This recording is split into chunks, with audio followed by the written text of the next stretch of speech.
Hi, I'm Whitney, and the word is bless. Actually, the word is bless and the false French cognate blesser. So, I'm going to start off by explaining what a false cognate is, and then I'm going to explain bless and blesser and their etymologies, and we'll go from there. So, a false cognate is a pair of words from two different languages that look alike, they may sound alike, but it is believed that they do not have a shared etymological origin. They have distinct meanings from one another, and they are thought to come from separate places. Conceptually, ideologically, culturally, they are thought to be isolated from one another in their origins. I do not believe in this idea that false cognates are not related to one another. I think they usually are.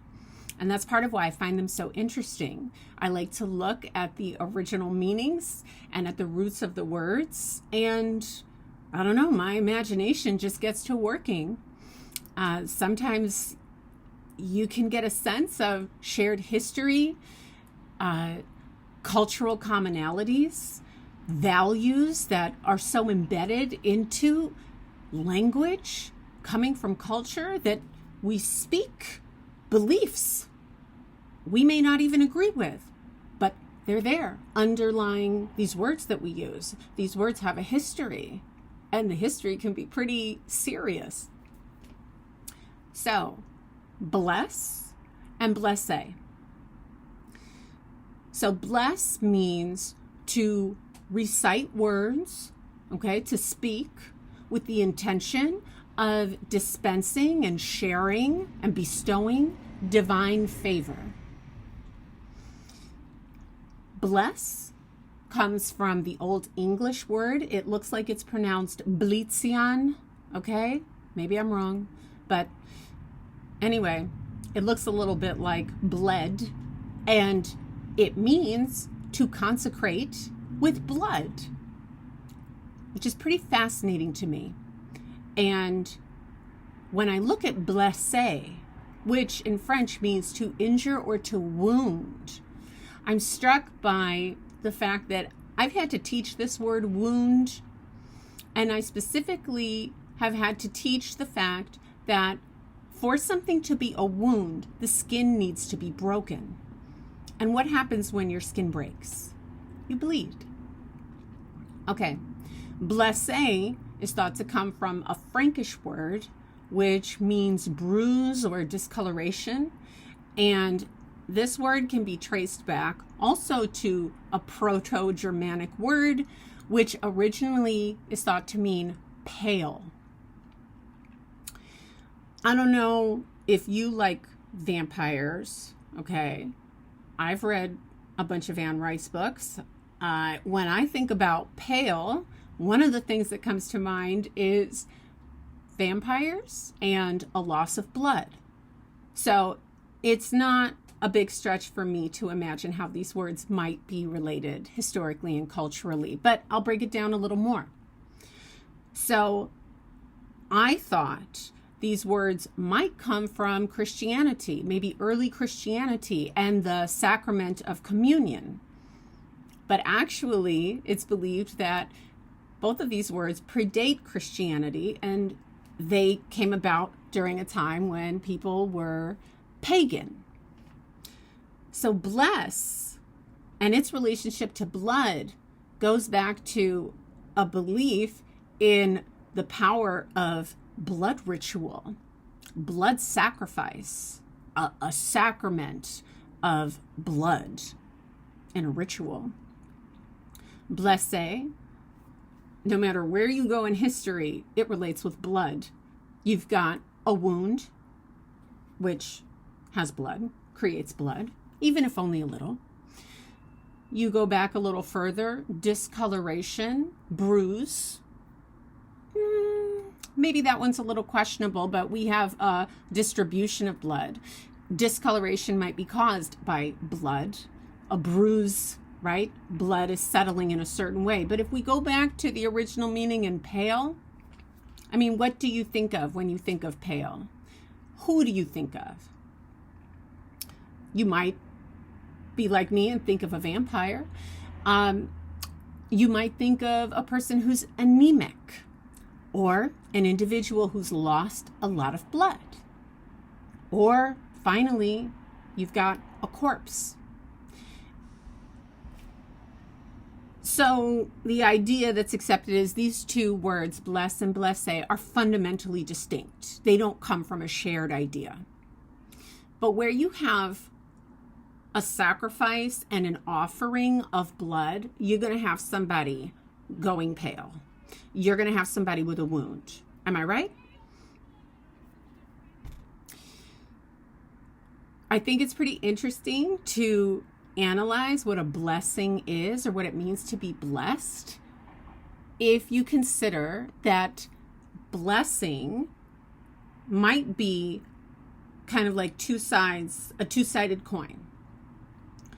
When we're talking about blessing, we're talking about being in abundance and, giving thanks.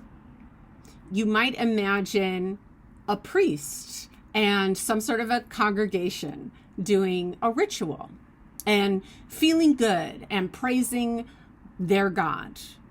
But somewhere in that same scene, you've got the ritual sacrifice.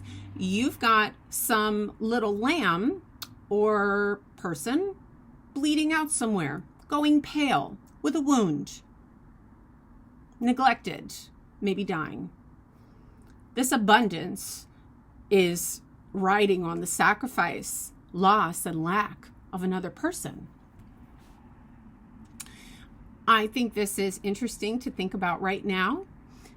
In the United States, it is October 25th, 2025, when I'm recording this, and our government is shut down. And if our government remains shut down beyond November 1st, beyond October 31st, if it's remained shut down until November 1st, then the SNAP program, which is our country's nutritional subsidy program for low-income Americans, will not dispense the billions of dollars in funds that it provides every month to low-income families and individuals. There are 42 million Americans who are relying on SNAP to eat and to live. And their well-being is hanging in the balance because of this government shutdown.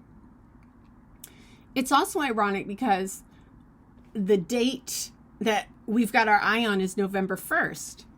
And in the month of November, people in the United States celebrate Thanksgiving. It's a very big holiday, and it kicks off a season of feasting and gratitude and celebration. So as we enter this season of feasting and giving thanks, 42 million people might be going without a sufficient amount of food. Does a blessing imply a loss or a sacrifice from someone else? I've listened and read a lot of material that is new agey, spiritual materials, spiritual ideas that talk about the nature of abundance and paint the universe as an abundant place where there's always enough. And a lot of authors and speakers say, if you can think abundant thoughts, you will create abundance or overflow. But in this world that we live in, at least up until right now, blessings do seem to ride on the coattails of someone else's sacrifice. Ancestors, at the very least. I'm speaking as a woman who is Black and Jewish in the United States. I would not have the rights and freedoms that I have.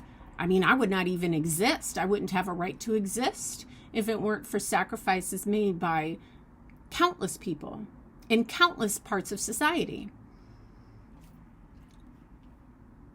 I'm not saying that a blessing always means suffering and loss on the other side of it, that behind every blessing there is suffering, loss, and lack. But this concept is interesting. Maybe in order to honor our blessings and keep our blessings, we need to see both sides of the coin. We have abundance. Let's enjoy it. Let's respect it. Let's give thanks. And let us not forget those who are suffering, those who are in lack. Anyway, I don't know if the government is going to remain shut down, but have a happy Thanksgiving.